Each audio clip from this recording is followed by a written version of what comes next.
பிரியமானவர்களே, இயேசு கிறிஸ்துவின் நாமத்தில் உங்களுக்கு என் அன்பின் வாழ்த்துக்கள். 103 சங்கீதம் முதல் 2 வசனங்கள் நம்ம எல்லாருக்கும் தெரியும் தானே. சர்ச்சில், குடும்பத்தில் எங்கே ஜெபம் பண்ணினாலும் ஜெபம் முடியும் போது இந்த வசனத்தை தான் சொல்லுவோம். என் ஆத்மாவே கர்த்தரை ஸ்தோத்திரி, என் முழு உள்ளமே அவருடைய பரிசுத்தமுள்ள நாமத்தை ஸ்தோத்திரி. என் ஆத்மாவே கர்த்தரை ஸ்தோத்திரி, அவர் செய்த சகல உபகாரங்களையும் மறவாதே. தாவீது இந்த வார்த்தைகளை எழுதுகிறார். அவருடைய வயதான காலத்தில், அந்திம காலத்தில் இந்த சங்கீதத்தை எழுதினார் என்பதாய் சொல்லப்படுகிறாரு. ஆண்டவர் தன்னை நடத்தி வந்த பாதையெல்லாம் நினைச்சு பார்க்கிறார். நான் இங்கே ஒரு ஆடுகளுக்கு பின்னாலே மேய்ப்பனா இருந்தேன், என்னை எடுத்து ஆண்டவர் உயர்த்தி இவ்வளோ ஸ்தானத்தில் வைத்து இவ்வளோ நன்மைகளை செய்தாரே.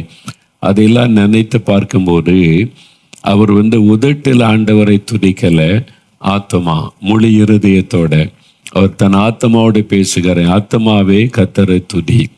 நிறைய பேர் உதட்டில் தேவனை துதிப்பாங்க, உதட்டில் பாடுவாங்க, இருதயம் தேவனை விட்டு தூரமாக இருக்கும், அது பரலோகத்துக்கு போகவும் செய்யாது. அந்த ஸ்தோத்திர பலிகளை தேவன் அங்கீகரிப்பதும் இல்லை. உள்ளத்தின் ஆழத்திலிருந்து, இருதயத்திலிருந்து தேவனை துதிப்பது. இந்த வருஷத்துல கர்த்தர் உங்களுக்கு செய்த நன்மைகளை நினைத்து பாருங்க. அவர் உங்களை பாதுகாத்து அற்புதமாய் நடத்தி கொண்டு வந்தார்ல. தாவீது இது சொல்லும்போது காரணம், ஆண்டவரை துதிக்கிறதுக்கு ஒரு காரணம் வேணல. சும்மா தோத்திரம் தோத்திரம் தோத்திரம் துதிக்கிறேன் என்பதல்ல. காரணத்தை சொல்லி துதிக்கும் போதுதான் நன்றி உள்ள இருதயத்தோடு நம்ம துதிக்க முடியும். அப்போ தாவீது சொல்லுகிறார், என் ஆத்மாவே கர்த்தரை துதி.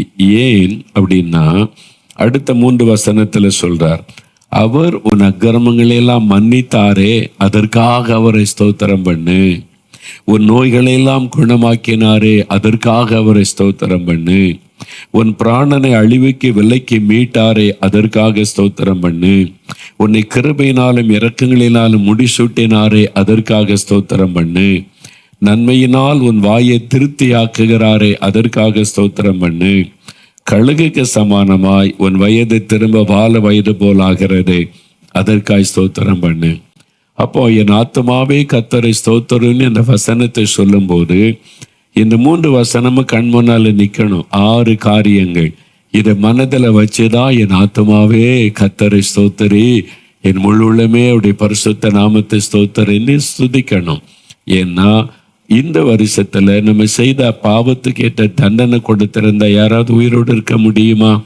எல்லாருமே தவறுகிற மனிதர்கள், நம்ம தவறி இருக்கிறோம். ஆனா அதையெல்லாம் ஆண்டவர் மன்னித்தார். நம்மை மன்னித்து மன்னித்து தாங்கி வருகிறார். என்னை மன்னித்தீங்களப்பா, உங்களுக்கு ஸ்தோத்திரம் அப்படின்னு ஆண்டவரை துதிக்கணும். நோய்கள் இந்த வருஷத்துல இத்தனை நோய் வந்துச்சு. நோய் படுக்கையில நிறைய பேர் மரண படுக்கையில் ஆயிட்டாங்க, நிறைய பேர் இறந்து போயிட்டாங்க. ஆனா இந்த ஆண்டவர் நம்மை காப்பாற்ற நோய்களை குணமாக்கினார்ல.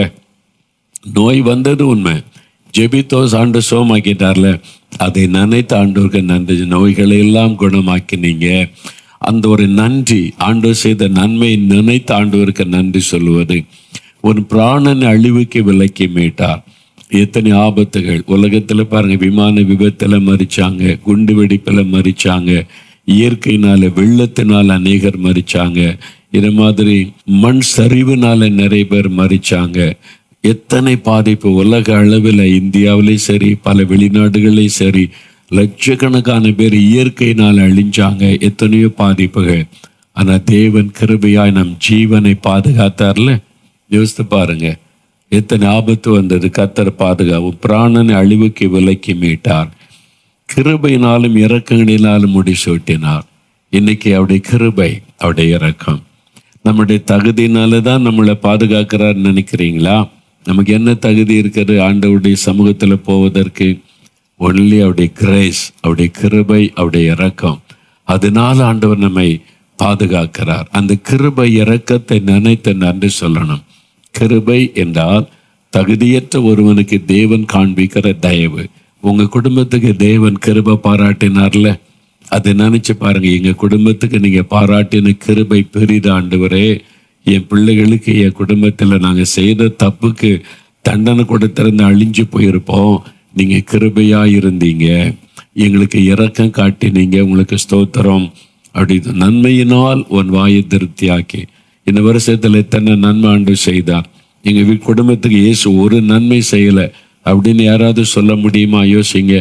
உண்ண உணவு கொடுத்தார், உடுக்க உடை கொடுத்தார், பாதுகாப்பு கொடுத்தார், எவ்வளவு நன்மை செய்திருக்கிறார். திருப்தியா சாப்பிட வைத்தார்.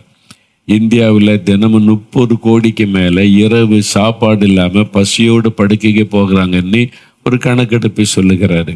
உங்களை பசியோடு ஆண்டவர் வச்சாரா? என்னைக்கும் திருப்தியை ஆசீர்வதிச்சிருக்கிறார்ல. கொஞ்சம் யோசித்து பாருங்களேன். ஆண்டவர் செய்த இந்த நன்மைகளை நினைத்து எவ்வளவு அவருக்கு நம்ம நன்றி சொல்லணும். ஆண்டவரே, நன்மையினால் திருப்தி ஆக்கினீர், கழுகுக்கு சமானமாய் திரும்ப வாழ வயது போல ஆகிறது. ஆண்டவர் புது பலனை தந்திருக்கிறார்ல. ஆவிக்குரிய வாழ்க்கையில, சரீரத்துல நல்ல ஆரோக்கியம், புது பலன், இதெல்லாம் நினைச்சு அவருக்கு நன்றி சொல்லணுமா? உங்க குடும்பத்துல ஆண்டவர் செய்த நன்மைகள், ஒருவேளை சில இழப்புகளை நீங்க சந்திச்சிருக்கலாம், சில நஷ்டங்களை சந்தித்திருக்கலாம். சகலமும் நன்மைக்கு ஏதுவாய் நடக்கிறாரு. முதல்ல அந்த நன்மைகளை நினைத்து அவரை துதிங்க. இந்த காரியத்தை எல்லாம் ஆண்டவர் சரிப்படுத்தி இழந்து போனதெல்லாம் திரும்ப தருவார்.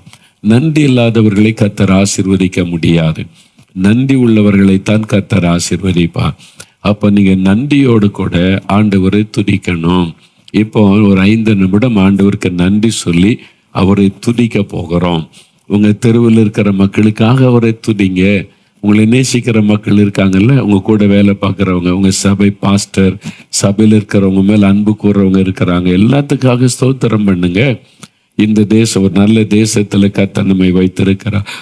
இப்படி எல்லாவற்றிற்காக நம்ம துதிக்கணும். அப்படியே முழங்கால் படியிடுங்க. நம்ம ஆண்டவரை துதிக்க போகிறோம், ஸ்தோத்தரிக்க போகிறோம். என் ஆத்மாவே கர்த்தரை ஸ்தோத்தரின்னு சொல்லி எல்லாரும் முழங்கால் படியிட்டு ஆண்டவருக்கு முன்பாக அப்படியே நாங்கள் ஸ்தோத்திரம் சொல்லணும். எல்லாம் குட்டி பிள்ளைகள் கூட முழங்கால் படியிடுங்க. கை கூப்பி கொள்ளுங்க அல்லது கையை உயர்த்தி கொள்ளுங்க. அப்படியே ஆண்டவரை பார்த்து கண்களை மூடி இயேசுவை பார்த்து, இயேசுவே உங்களுக்கு ஸ்தோத்திரம் அப்பா, சிங்காசனத்தில் வீற்றிருக்கிற கர்த்தாவே உங்களுக்கு ஸ்தோத்திரம், என் ஆத்மாவே கர்த்தரை ஸ்தோத்தரி, என் முழு உள்ளமே அவருடைய பரிசுத்தமுள்ள நாமத்தை ஸ்தோத்தரி, அவர் செய்த நன்மைகளை மறக்காத. நாங்க துதிக்கிறேன், நீங்க செய்த நன்மைகளுக்காக துதிக்கிறேன். வாய் திறந்து துதிங்க, துதிங்க, நன்றி சொல்லுங்க. என் கிரமங்கள் எல்லாம் மன்னித்தீங்களப்பா, உங்களுக்கு ஸ்தோத்திரம். எங்க குடும்பத்துல நாங்க செய்த மீறுதலை நினைச்சிருந்தா குடும்பமே அழிஞ்சிருக்குமே, ஆனாலும் எங்களுக்கு இரக்கம் பாராட்டி பாவங்களை மன்னிச்சீங்களே, ஸ்தோத்திரம். வியாதியை குணமாக்கினீங்களே, அதற்காக ஸ்தோத்திரம். வியாதி படுக்கை வந்தது, மரண படுக்கை வந்தது, ஆஸ்பத்திரிக்கு கொண்டு போகப்பட்டது, ஆனா நீங்க சுகம் கொடுத்தீங்க, அற்புதம் செய்தீங்க, நன்றி, ஸ்தோத்திரம், ஸ்தோத்திரம், ஸ்தோத்திரம். ஆண்டவரே, சுகம் கொடுத்த தேவனுக்கு ஸ்தோத்திரம். துதிங்க, துதிங்க. பிள்ளைகளுக்கு வியாதி வந்தது, எத்தனையோ கூட காய்ச்சல் வந்தது, இறந்து போயிட்டுன்றாங்க. ஒரு சின்ன தலைவலி வந்தது, இறந்து போயிட்டுன்றாங்க. சின்னதாக ஹார்ட் அட்டாக்ன்னு தான் சொன்னாங்க, அவ்வளோதான், பிழைக்கலைன்றாங்க. அந்த ஆண்டவரோ நம்மளை சுகமாக்கி பாதுகாத்து வைத்திருக்கிறாரே, ஸ்தோத்திர ஆண்டவரே. சொல்லுங்க, நன்றி சொல்லுங்க, வாயை தரங்க, ஸ்தோத்திரம். வீட்டில் துதி சத்தம் எழும்பட்டும். ஆண்டவரே, சுகமாக்கினதற்காக உமக்கு ஸ்தோத்திரம், ஸ்தோத்திரம், ஸ்தோத்திரம். ஆண்டவரே, உமக்கு நன்றி அப்பா, உமக்கு நன்றி ஆண்டவரே. என்னை பாதுகாத்ததற்காக ஸ்தோத்திரம். எங்களுக்கு நன்மையும் கிருபையும் தந்ததற்காக உமக்கு ஸ்தோத்திரம். துதிங்க, துதிங்க, வாய் திறந்து எங்களுடைய ஆண்டவரை திருப்தியாக எங்களை ஆசீர்வதித்து, எங்களை பசியாக நீ இருக்க விடலை, பட்டினியாக இருக்க விடலை. உணவு கொடுத்தீர், உடை கொடுத்தீர், பாதுகாத்தீர். ஆண்டவரே, அழிவுக்கு விலைக்கு மீட்டீர். ஸ்தோத்திரம், ஸ்தோத்திரம், ஸ்தோத்திரம். ஆண்டவரே, நாங்கள் உம்மை துதிக்கிறோம், நன்றி செலுத்துகிறோம். நல்ல துதிங்க, வாய் திறந்து துதிங்க. குட்டி பிள்ளைகள், ஏசப்பா உங்களுக்கு ஸ்தோத்திரம் சொல்றப்பா, மனதார உம்மை துதிக்கிறோம். எல்லா நன்மைகளுக்காக உம்மை துதிக்கிறோம், உம்மை ஸ்தோத்தரிக்கிறோம், உமக்கு நன்றி செலுத்துகிறோம். ஒரு நல்ல தேசத்தில் எங்களை வைத்திருக்கிறதற்காக ஸ்தோத்திரம். இந்த தேசத்திற்காக ஸ்தோத்திரம். எங்களுக்கு செய்த எல்லா நன்மைகளை நினைத்து நினைத்து உம்மை துதிக்கிறோம், ஸ்தோத்தரிக்கிறோம், நன்றி செலுத்துகிறோம். நல்ல துதிங்க, வாய் தரங்க. குட்டி பிள்ளைகள், ஏசப்பாவுக்கு ஸ்தோத்திரம் சொல்லுங்க. ஏசப்பா உங்களுக்கு நன்றின்னு சொல்லுங்க. நன்றி அப்பா, நன்றி ராஜா. ஸ்தோத்தரிக்கிறோம் ஆண்டவரே. ஒரு தகப்பன் பிள்ளை சுமப்பரை போல எங்களை சுமந்து கொண்டு வந்ததற்காய் ஸ்தோத்திரம். ஆபத்துக்கு விலக்கி காத்து கொண்டதற்காய் ஸ்தோத்திரம். எங்கள் ஜெபங்களுக்கு பதில் கொடுத்ததற்காய் ஸ்தோத்திரம். எங்களுக்கு அற்புதங்களை செய்ததற்காக ஸ்தோத்திரம். எங்களுக்கு ஆவிக்குரிய நன்மைகளை தந்ததற்காய் ஸ்தோத்திரம். இப்படி ஒரு ஜெப ஐக்கியத்தை தந்ததற்காக உமக்கு ஸ்தோத்திரம். மனதார உமக்கு நன்றி சொல்லுகிறோம், நன்றி சொல்லுகிறோம், நன்றி சொல்லுகிறோம். உமக்கு ஸ்தோத்திர பலிகளை நாங்கள் ஏறெடுக்கிறோம் ஆண்டவரே. கோடி கோடி கோடி நன்றி என்று உம்மை துதிக்கிறோம் அப்பா. உமக்கு நன்றி. எங்களுக்கு ஆசீர்வாதமாக வைத்திருக்கிறதற்காய் ஸ்தோத்திரம். அதற்கு எங்களை அர்ப்பணித்துக் கொள்ளுகிறோம். எங்களை பரிசுத்தப்படுத்தும், ஆயத்தப்படுத்தும். நன்றி நிறைந்த இருதயத்தோட ஸ்தோத்திரத்தோட அப்படிப்பட்ட இருதயத்தை எங்களுக்கு தாங்க ஆண்டவரே. உமக்கு ஸ்தோத்திரம் என்று உம்மை துதித்து நன்றி சொல்லி வாழ்த்துகிறோம். அல்லேலூயா என்று நாங்கள் உம்மை போற்றுகிறோம், போற்றுகிறோம், ஸ்தோத்தரிக்கிறோம் ஆண்டவரே. மனதார நாங்கள் உம்மை துதிக்கிறோம், துதிக்கிறோம், துதிக்கிறோம். இயேசு ராஜா உமக்கு ஸ்தோத்திரம். இயேசு கிறிஸ்துவின் நாமத்தில் எங்கள் பிதாவாகிய தேவனுக்கு நாங்கள் ஸ்தோத்திர பலிகளை ஏறெடுக்கிறோம். இயேசுவின் நாமத்தில் ஸ்தோத்தரித்து ஜெபிக்கிறோம் பிதாவே. ஆமேன், ஆமேன்.